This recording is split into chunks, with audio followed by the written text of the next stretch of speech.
सुप्रसिद्ध गुजराती लेखक तारक मेहता यांचं वृद्धापकाळानं अहमदाबादमध्ये निधन झालंय। ते 87 वर्षांचे होते। तारक मेहता का उल्टा चष्मा या मालिकेच्या माध्यमातून ते घराघरात पोहोचले। तारक मेहता यांचं विनोदी साहित्य हे प्रसिद्ध होतं। या साहित्याने अनेक वाचकांची मनं जिंकली होती। त्यांनी 80हून अधिक पुस्तकं प्रकाशित आहेत। 2015 साली त्यांना पद्मश्री पुरस्कारानं सन्मानित करण्यात आलं होतं। दरम्यान त्यांच्या कुटुंबियांनी त्यांचं देहदान करण्याचा निर्णय घेतलाय।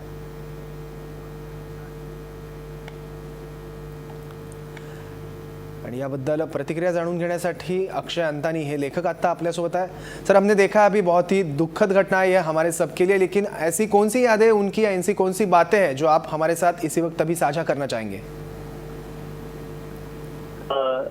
इनके निधन के साथ गुजराती हास्य साहित्य का एक युग समाप्त हो गया, ऐसा कह सकते हैं।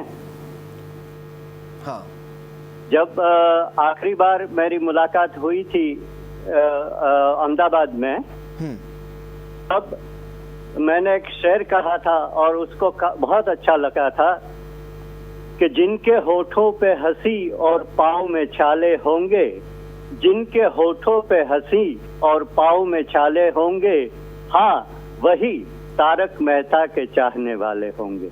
वाह। तो तारक मेहता ने करीब 60 साल तक लगातार अपना लेखन कार्य चालू रखा।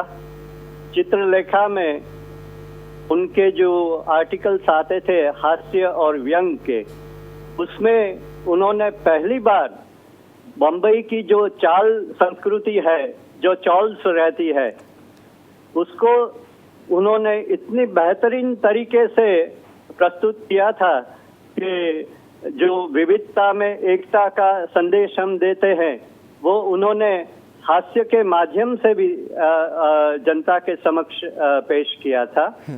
और उन्होंने काफी ड्रामा नाट्य लेखन भी किया। चूंकि वो पहले नाटक लिखते थे, इसलिए उनका जो साहित्य है उसमें हम जैसे पढ़ते हैं तो हमारे सामने पूरा चित्र एक खड़ा हो जाता है। तो इस प्रकार के वो हास्य लेखक थे। जो शीर्षस्थ हास्य लेखक थे ज्योतिन्द्र दवे, उनकी बाद का जनरेशन में ये सर्वोत्तम हास्य लेखक इनको कह सकते हैं।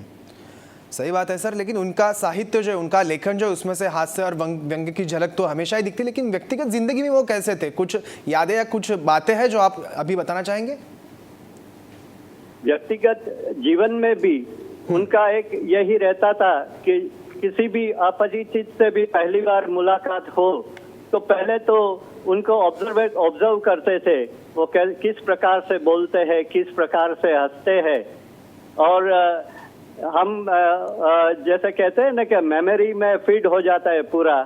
तो फिर किसी न किसी दिन कोई ऐसी घटना बनती है तो उसमें एक पात्र के तौर पर वो उसमें वही चीज वो पेश करते थे।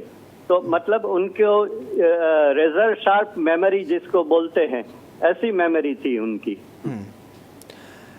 थैंक यू अक्षय अंतानी सर, आपने महाराष्ट्र वन के साथ अपनी भावनाएं साझा की इसलिए।